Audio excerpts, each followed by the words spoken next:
जी हाँ, good evening, नमस्कार। Part of speech part 2 की इस वीडियो में आप सभी का स्वागत है। जैसा कि आप सभी को ज्ञात है कि हमने part of speech part first में जो है नाउन, प्रोनाउन व एडजेक्टिव के बारे में पढ़ा था। तो आइएगा पार्ट ऑफ स्पीच के बचे हुए पार्ट्स के बारे में पढ़ना शुरू करते हैं। तो आज का सबसे पहला टॉपिक जो हमारा है वो है वर्ब। तो जैसा कि आप सभी को ज्ञात है कि वर्ब को हिंदी में हम क्रिया कहते हैं। सबसे पहले मैं इस वर्ड के प्रोनाउंसिएशन की बात करेंगे। तो क्या है कि मैं ये बात बतलाना चाहूँगा कि हम अक्सर इस वर्ड को गलत प्रोनाउंस करते हैं कि हम इसको बोलते हैं वर्ब, यानी कि आर पे हम काफ़ी स्ट्रेस देते हैं। तो यहाँ पर इस बात का जान लेना बड़ा ही ज़रूरी है कि इंग्लिश प्रोनाउंसिएशन की यदि बात की जाए तो किसी भी वर्ड में इंग्लिश का प्रोनाउंसिएशन की यदि की बात की जाए तो किसी भी वर्ड में जहाँ पर आर बीच में आ जाता है या लास्ट में आर आ जाए तो वो हमेशा साइलेंट रहता है। यानी कि यहाँ पर इसका जो प्रोनाउंसिएशन रहेगा वो इस तरीके से रहेगा कि verb, it's not verb. Okay, तो इसकी डेफिनेशन की बात करते हैं। तो हिंदी में इसकी डेफिनेशन होती है कि वह शब्द जो किसी व्यक्ति या वस्तु के बारे में कुछ कहता है उसे हम वर्ब कहते हैं। अर्थात कि किसी भी वाक्य में जब सब्जेक्ट के बारे में बात की जाती है या सब्जेक्ट का वर्णन किया जाता है तो उसको हम वर्ब कहते हैं। और जिस खास वर्ड से हमें ये प्रतीत होता है कि वहाँ पर उस सब्जेक्ट का जो है उसके कार्य के बारे में बात की जा रही है। या दूसरे शब्दों में हम कहें तो यह भी कह सकते हैं कि वह शब्द जिससे किसी कार्य के करने या होने का बोध हो, यानी ज्ञान हो, तो उसे हम वर्ब कहते हैं। तो इंग्लिश डेफिनेशन की बात करते हैं। A verb is a word used for saying something about some person, place और थिंग। या a verb is a word that expresses an action और स्टेट बीइंग। देखिएगा यहाँ पर एक्शन वर्ड आया है, action is equal to verb, यानी कि जो एक्शन होता है, यानी किसी भी वर्ड में यदि एक्शन की जहाँ पर प्रतीत होता है, यहाँ जहाँ पर ये लगे कि यहाँ पर कोई एक्शन हो रहा है, यानी कार्य हो रहा है, इज नोन एज वर्ब। आइए वर्ब की कुछ एग्जांपल्स की बात करते हैं। जैसे पहला एग्जांपल है कि दादाजी रोज़ योगा करते हैं, यानी कि अब इसका इंग्लिश जो ट्रांसलेशन रहेगा वो इस प्रकार रहेगा, ग्रैंडपा डज योगा डेली। अब यहाँ पर जो योग है वो ऑब्जेक्ट है, दादाजी यहाँ पे सब्जेक्ट है और करना यहाँ पे वर्ब है। अब करने की जो इंग्लिश होती है उसके लिए जिस वर्ब का इस्तेमाल किया जाता है वो डू होता है। तो यहाँ पर दादाजी यानी ग्रैंडपा सिंगुलर होने के कारण डू के साथ ईएस का जो है यूज़ किया गया है या प्रयोग किया गया है। तो ग्रैंडपा डज योगा डेली। वह कपड़े धो रही है, तो इसमें क्या काम हो रहा है कि धोने का, और वह और क्या धो रही है वो कपड़े, कपड़े ऑब्जेक्ट हो गया, वह सब्जेक्ट हो गया और धोना ये क्या हो गया वर्ब। तो she is washing the clothes. अब वॉशिंग जो है यहाँ पर मेन वर्ब का काम कर रही है और इज़ यहाँ पे हेल्पिंग वर्ब का काम कर रही है। आगे जब हम आगे के वीडियोस में जो है वर्ब को जो है विस्तार से पढ़ेंगे तो उसके बारे में मैं आपको बतलाऊंगा कि हेल्पिंग वर्ब क्या होता है, मेन वर्ब क्या होता है, या जो इसके काइंड्स ऑफ वर्ब्स हैं वो क्या होते हैं। तो आगे के वीडियोस में हम धीरे धीरे इसके बारे में पढ़ते जाएंगे। नेक्स्ट हमारा एग्जाम्पल है, गौर से देखिएगा, कुर्सी टूटी हुई है। अब यहाँ पर जो है क्या इसकी इंग्लिश रहेगी, द चेयर इज़ ब्रोकन। अब यहाँ पर ये एक तरह से पैसिव होता है, यानी कि किसी के द्वारा कुर्सी को तोड़ा गया है और उसके बारे में यहाँ पर बतलाया नहीं है, परंतु तो कोई फिक्स जो कार्य होता है यानी कि जो पहले से स्थायित्व में हो तो उसके लिए भी जो है बी के बाद वर्ब की थर्ड फॉर्म का इस्तेमाल करते हैं। अब यानी कि ये पहले से ये कार्य हो चुका है, तो ऐसी कंडीशन के अंदर द चेयर इज़ ब्रोकन, तो यहाँ पर ब्रोक जो है ये मेन वर्ब है और ये वर्ब की थर्ड फॉर्म है, और यहाँ पर इस जो है ये हेल्पिंग वर्ब का काम कर रहा है। तो पहचान क्या रहती है, तो मैं आपको एक पहचान बतलाना चाहूँगा कि हिंदी के वाक्य में हम किस तरीके से पहचान सकते हैं कि इसमें क्रिया कौन सी है, और इंग्लिश में हम कैसे पहचान सकते हैं कि उसमें वर्ब कौन सी है। तो पहला एग्जांपल देखिएगा कि वह कहानी लिखता है, यहाँ काम हो रहा है लिखने का, तो लिखना एक क्रिया हो गई। अब लिखने का काम कौन कर रहा है, यानी कि जो क्रिया को पूरा करता है तो वो सब्जेक्ट होता है, यानी कि वो हमारा कर्ता होता है। तो यहाँ पर जो सब्जेक्ट है यानी जो करता है वो कौन हो गया, वह हो गया। अब किस काम को पूरा किया गया, क्या हुआ, तो उसने कहानी को लिखा। तो कहानी जो है यहाँ पे ऑब्जेक्ट यानी कर्म है। तो यहाँ पर विशेषता ये होती है कि हिंदी के सेंटेंसेस में यदि बात की जाए तो क्रिया अंत में आती है, परंतु यदि इंग्लिश की बात की जाए तो इसी का ट्रांसलेशन ये है कि ही राइट्स अ स्टोरी। अब राइट्स यहाँ पे वर्ब है और स्टोरी ऑब्जेक्ट है, तो वर्ब जो होती है वो वाक्य या सेंटेंस के बीच में रहती है और ऑब्जेक्ट जो होता है वो लास्ट में रहता है। इस बात का आप विशेष रूप से ख्याल रखें। अब कुछ और पहचान भी होती है, यदि किसी वर्ड के अंत पे यानी जिन शब्दों के अंत में ना शब्द आ जाए तो वो भी जो होता है वर्ब होती है, जैसे खाना, पीना, सोना, डरना, भागना, पढ़ाना, पढ़ना, लिखना इत्यादि। इनकी इंग्लिश ये होगी eat, drink, sleep, afraid, run, teach, read, write etcetera. अब यहाँ पर जो है यदि बात की जाए सब में ना जो है आया हुआ है अंत में, तो ये अपवाद भी हैं। इसके नाना जो रिलेशन में होते हैं हमारे, और जिसको हम ग्रैंडफादर कहते हैं, और सोना यानी जो गोल्ड होता है, ये दोनों नाउन कहलाती है, यानी ये वर्ब नहीं है। ये बात का आप ख्याल रखें। तो चलिए नेक्स्ट टॉपिक की तरफ बढ़ते हैं। तो नेक्स्ट हमारा टॉपिक है वो है द एडवर्ब। इसको हम मॉडिफाइंग वर्ड भी कहते हैं, यानी क्रिया विशेषण यानी संशोधित पद। क्या होता है एडवर्ब? अक्सर जो है सभी लोग ये कहते हैं कि जो क्रिया की विशेषता को बतलाए उसे हम एडवर्ब या क्रिया विशेषण कहते हैं, तो ऐसा नहीं है। ये जो है नीचे जो मेरे ये डेफिनेशन लिखी है, इसको आप गौर से समझिएगा और समझने का प्रयास कीजिएगा। एडवर्ब वह शब्द होता है जो नाउन, प्रोनाउन तथा इंटरजेक्शन को छोड़कर अन्य सभी पार्ट्स ऑफ स्पीच की विशेषता प्रकट करता है। ये बात आप विशेष रूप से ध्यान रखें। यानी कि ये कोई ज़रूरी नहीं है कि एडवर्ब जो होता है वो सिर्फ जो है वर्ब की विशेषता प्रकट करता है। तो इंग्लिश में डेफिनेशन देखिएगा। An adverb is a word that modifies every part of speech except a noun, pronoun and interjection. अब कुछ एग्जाम्पल्स की बात कर लेते हैं तो हमें किस तरीके से हमें पता चलेगा कि इसमें एडवर्ब है।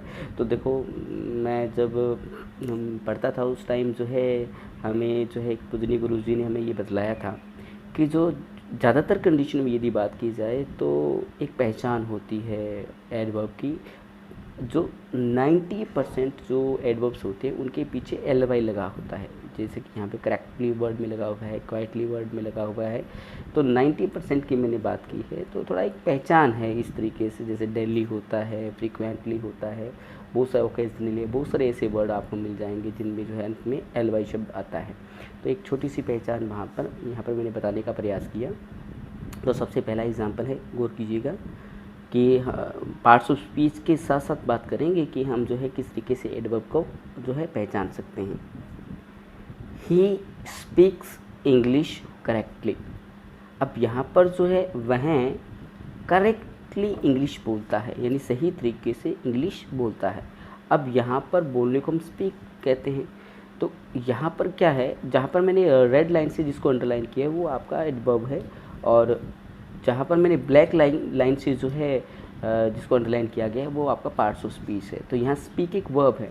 अब वो बोलता तो है इंग्लिश, परंतु कैसे बोलता है, करेक्टली बोलता है। तो बोलने की विशेषता प्रकट कर रहा है, यानी यहाँ पर ये वर्ब को मॉडिफाइज कर रहा है, ये जो एडवर्ब है ये। ओके जी हाँ। तो हम दूसरे जो है सेंटेंस की बात करें तो दूसरा एग्जाम्पल ले लेते हैं।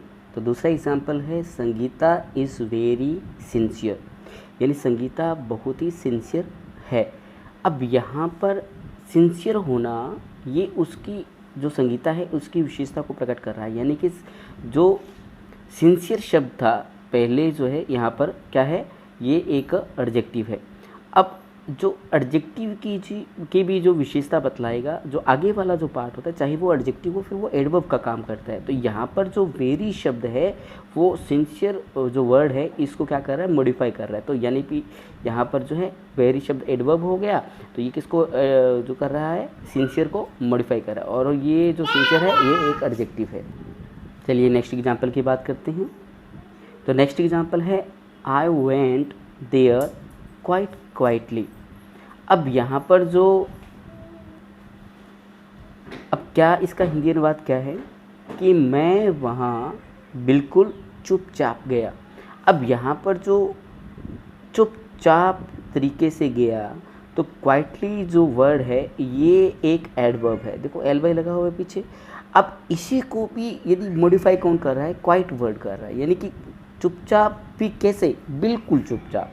तो यहाँ पर ये जो क्वाइट वर्ड है यहाँ पर एक एडवर्ब का काम कर रहा है और ये भी एडवर्ब का काम कर रहा है, परंतु ये खुद ये वर्ड जो है ये क्वाइटली शब्द जो है इसको भी, इसकी भी विशेषता को प्रकट कर रहा है।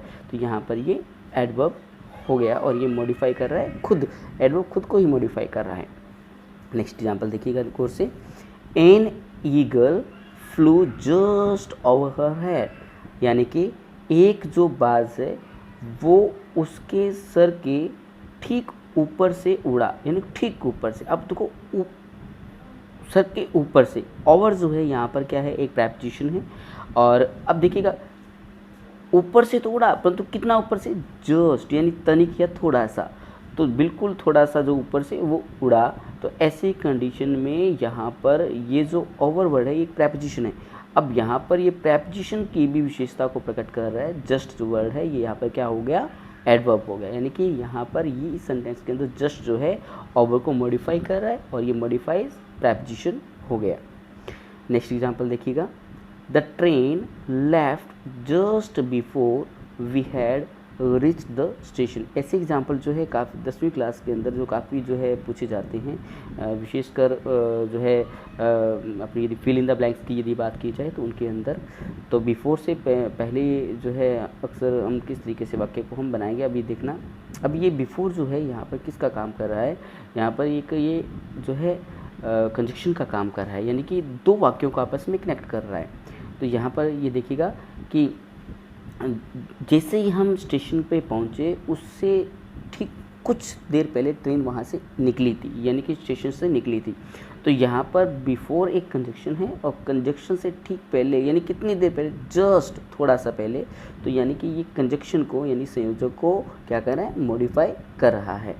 और संयोजक वो जो वर्ड होता है, हमने पहले भी पढ़ा था, जो दो शब्दों को दो शब्दों को, या आगे भी पढ़ेंगे अभी इसके बाद में, जो दो शब्दों को, दो वाक्यों को या दो उपवाक्यों को आपस में कनेक्ट करता है तो वो हमारा क्या कहलाता है, कंजक्शन कहलाता है।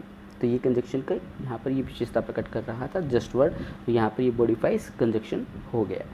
चलिए आगे पढ़ते हैं नेक्स्ट टॉपिक के बारे में। तो नेक्स्ट जो हमारा टॉपिक है वो है द प्रेपोजिशन। अब देखो इस वर्ड को यदि हम तोड़ें यानी कि इसको ब्रेक करें तो यहाँ पर मिलेगा प्री और पोजीशन, यानी पहले, यानी और पोजीशन मतलब स्थिति को प्रकट करता है। यानी कि कोई भी नाउन या प्रोनाउन जो होती है तो उसकी स्थिति को जब कोई वर्ड जो है शो करता है, उसको प्रदर्शित करता है, तो इट्स नोन एज प्रेपोजिशन। यानी कि यहाँ पर स्थिति जो होती है, पोजीशन जो होती है, फिजिकली पोजीशन हो सकती है। तो ऐसी कंडीशन में वो जो शब्द होता है वो बतलाने वाला शब्द पोजीशन को, तो वो हमारा प्रेपोजिशन कहलाता है। तो हिंदी में इसको कहते हैं प्रसर्ग या संबंध सूचक शब्द हम कहते हैं। तो आइएगा हिंदी में इसकी डेफिनेशन पढ़ लेते हैं कि क्या होता है प्रेपोजिशन। तो प्रेपोजिशन वह शब्द होता है जो किसी नाउन या प्रोनाउन से पूर्व यानी पहले प्रयुक्त होकर उसका संबंध वाक्य के किसी अन्य नाउन या प्रोनाउन से व्यक्त करता है। यानी कि जो प्रेपोजिशन होता है वो किसी नाउन या प्रोनाउन से पहले यूज़ होगा और उसी नाउन या प्रोनाउन का दूसरी, उसी वाक्य के अंदर दूसरी जो नाउन या प्रोनाउन होगी तो उसके साथ उसके संबंध को ये जो है शो करता है। तो इंग्लिश डेफिनेशन की बात कर लेते हैं। तो क्या कहता है, a preposition is a word which is used before a noun or pronoun to show its relation to some other word in the sentence। तो सेम ही इसका जो है हिंदी अनुवाद रहता है। तो आइएगा कुछ एग्जाम्पल पढ़ते हैं। पहला एग्जाम्पल है किताबें मेज़ पर हैं। अब देखिएगा यहाँ पर इसका इंग्लिश ये रहता है the books are on the table. अब यहाँ पर जो ये पहला वर्ड है बुक्स, तो ये एक नाउन है और दूसरा है जो नाउन है वो है दूसरा वर्ड टेबल। अब किताबें हैं वो कहाँ पर है, मेज़ के ऊपर है, यानी किताबों की स्थिति मेज़ के ऊपर है। तो यहाँ पर ये जो किताबें हैं इसका संबंध मेज़ के साथ बतलाया जा रहा है और ये जो पर शब्द है ये इन दोनों के बीच में जो है एक रिलेशन बतला रहा है और एक दूसरे के साथ इनको आपस में जो है जोड़ रहा है। तो क्या कह रहा है कि द बुक्स यानी किताबें कहाँ हैं, मेज़ के ऊपर है, यानी स्थिति को बतलाने वाला ये शब्द है। और यहाँ देखिएगा ये नाउन से पहले प्रयुक्त हुआ है और इस नाउन का संबंध दूसरी नाउन के साथ बतला रहा है। दूसरा एग्जाम्पल देखिएगा Saroj is sitting on the mat, यानी कि सरोज जो है वो मेट के ऊपर जो है वो बैठी हुई है, यानी चटाई पर वो बैठी हुई है। तो यहाँ पर जो है इस मैट यानी कि मैट से पहले जो है प्रेपोजिशन का यूज़ किया गया, एक नाउन है और इस मैट पे कौन बैठा है, सरोज। तो इसका इसके साथ आपस में संबंध को बतलाया गया है और ये आपस में इन दोनों को इन संबंध को बतलाने वाला जो वर्ड है वो ऑन है और ये एक प्रेपोजिशन है।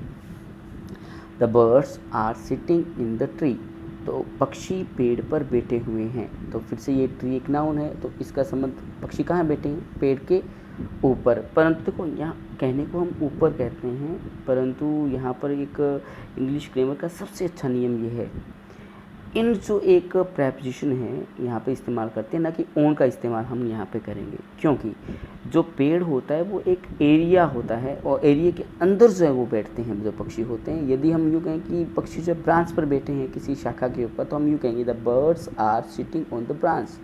परंतु यहाँ पर वो उस पेड़ के एक एरिया के अंदर बैठे हुए हैं, इसीलिए यहाँ पर इनका इस्तेमाल होता है। आगे विस्तार से हम जब प्रेपोजिशन पढ़ेंगे तो उसमें जो है हम इसके बारे में विस्तार से पढ़ेंगे भी। नेक्स्ट एग्जांपल है शी लाफ्ड एट मी, यानी वह मुझ पर हंसी। अब वो किस पे हंसी, मुझ पर। अब शी यहाँ पर एक ऑब्जेक्ट है, सॉरी शी जो यहाँ पर एक प्रोनाउन है और मी भी एक प्रोनाउन है। तो प्रोनाउन का प्रोनाउन के साथ संबंध को बतलाया जा रहा है एट के द्वारा। He is in the playground, यानी वह खेल के मैदान में है। अब खेल का मैदान प्लेग्राउंड एक नाउन है, ही एक प्रोनाउन है। तो यहाँ पर जो है इन दोनों का आपस में संबंध बदलाया जा रहा है, यानी प्रोनाउन का नाउन से और नाउन का प्रोनाउन से, और इन शब्द यहाँ पर क्या है, प्रेपोजिशन है। तो कुछ प्रेपोजिशन मैंने इंपॉर्टेंट प्रेपोजिशन के बारे में यहाँ सिर्फ लिखा है, आगे हम आगे के वीडियोज़ में इसके बारे में विस्तार से पढ़ेंगे। तो मुख्य प्रेपोजिशंस निम्नलिखित हैं, वो कौन कौन सी हैं, in, into, on, upon, at, from, with, to, of, of. अब यहाँ पे ये ऑफ है और ये ऑफ है। By, for, since, over, above, under, below. इसको बिलो भी कहते हैं, अमेरिकन इंग्लिश में इसको ब्लो भी बोलते हैं। Behind, down, through, against, between और अमंग। ओके, चलिए नेक्स्ट टॉपिक के बारे में पढ़ना शुरू करते हैं। तो नेक्स्ट जो हमारा टॉपिक है वो है कंजक्शन, द कंजक्शन।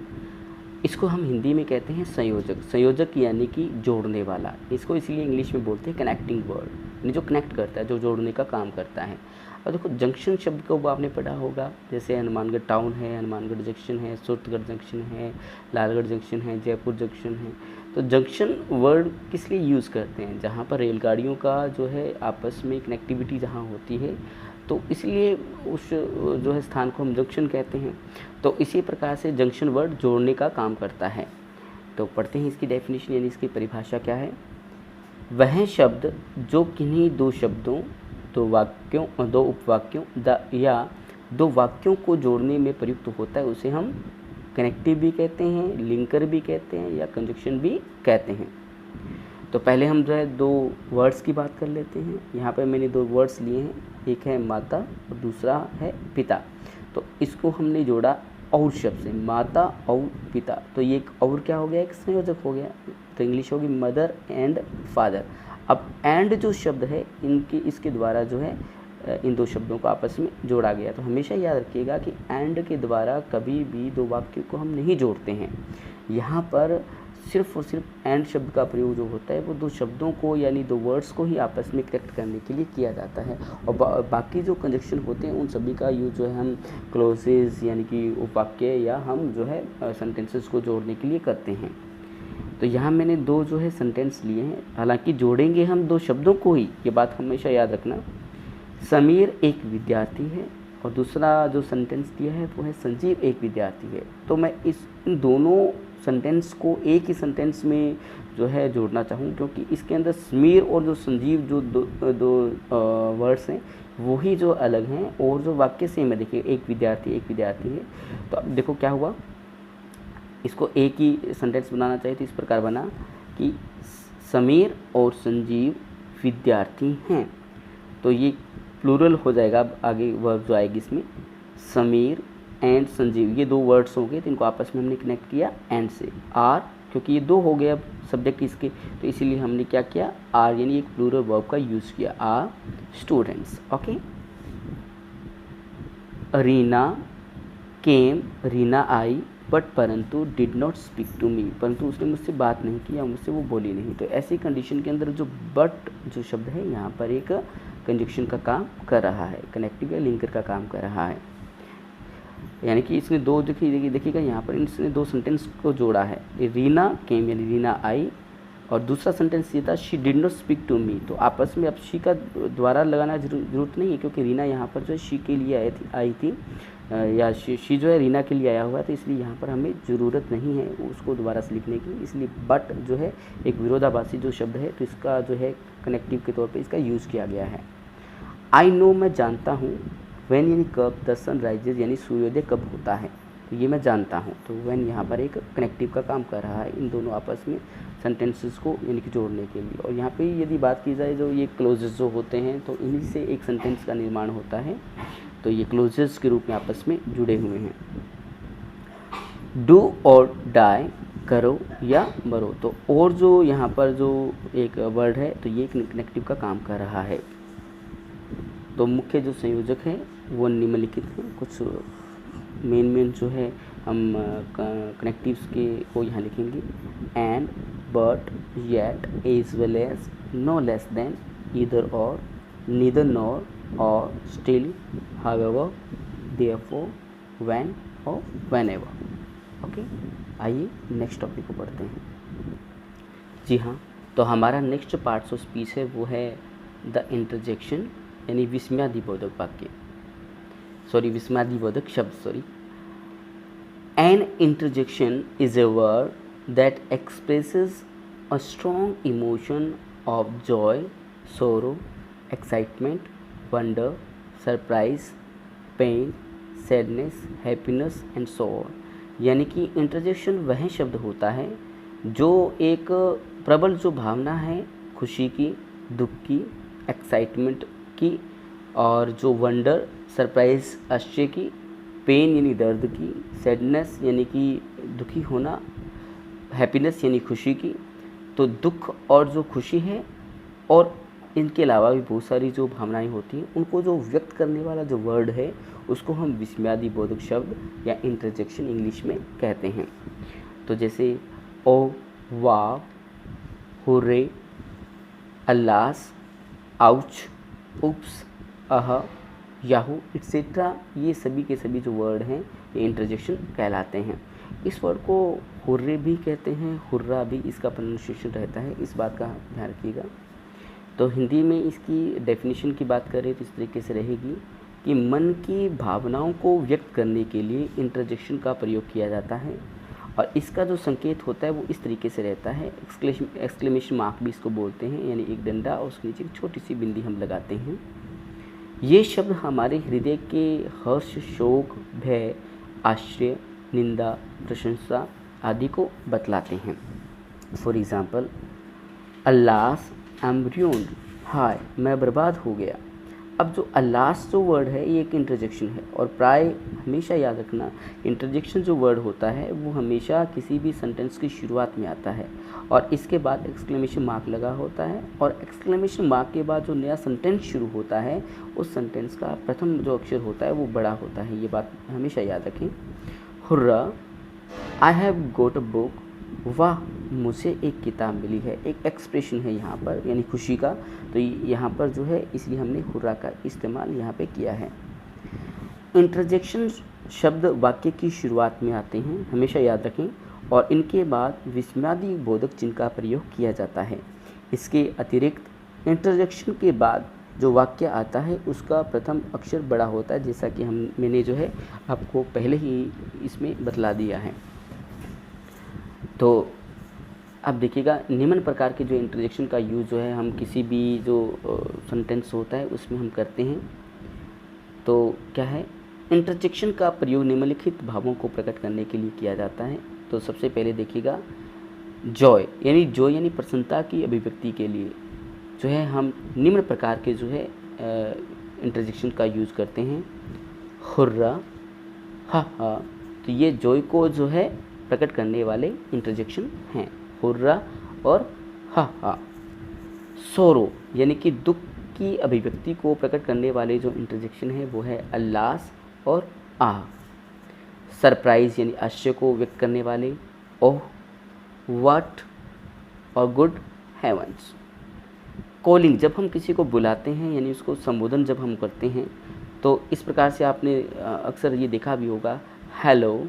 अब कि हम इसको शॉर्टकट में हेलो वैसे भी लिखते हैं और कई और भी तरीके इसके होते हैं लिखने के हेलो वर्ड को। हे, हो, इन शब्दों का हम इस्तेमाल करते हैं इंटरजेक्शन के रूप में। अटेंशन यानी ध्यान को दिलाने के लिए, किसी का ध्यान अपनी तरफ आकर्षित करना हो तो हम जो है निम्न प्रकार के इंटरजेक्शन का यूज़ करते हैं, वो है लुक, लिसन, बिहॉल्ड, हश। अप्रूवल यानी कि स्वीकृति या अनुमोदन जो है प्रकट करने के लिए ब्रावो, वेल डन यानी शाबाश, ओके यानी ठीक है, और ब्रेवो का मतलब भी शाबाश ही होता है। कंटेम्प्ट यानी कि घृणा या जो है ग्लानि की अभिव्यक्ति के लिए हम जो यूज़ करते हैं जिन इंटरजेक्शन का, वो है फॉर शेम, फाई। इसका जो है किसी को हम ये कहते हैं कि शर्म के लिए हम वर्ड यूज़ करते हैं। फाई शब्द का मतलब होता है, अपने कई बार हमने इस तरीके से इसके निर्वाद रहता है कि छी, तुम कितने मूर्ख हो या तुमने ये जो काम किया है, तो उसके लिए फाई वर्ड का यूज़ होता है। बॉश, तो ये कंटेम्प्ट की अभिव्यक्ति के लिए यूज़ किए जाते हैं, और ये सभी के सभी क्या हैं, इंटरजेक्शन हैं। तो आज की वीडियो में बस इतना ही, और जो है आगे की जो वीडियोस हैं उनमें हम जो है आगे के तो ये सभी जो पार्ट्स ऑफ स्पीच मैंने करवाए हैं, तो एक एक करके हम जो है इनको विस्तार से पढ़ेंगे। तो सबसे पहले हम जो है नाउन के बारे में पढ़ेंगे, और उसके काइंड्स की जो है हम उसके जो काइंड्स हैं, उसके जो भेद हैं, उनके बारे में विस्तार से पढ़ेंगे। तो धन्यवाद, आपका दिन शुभ हो।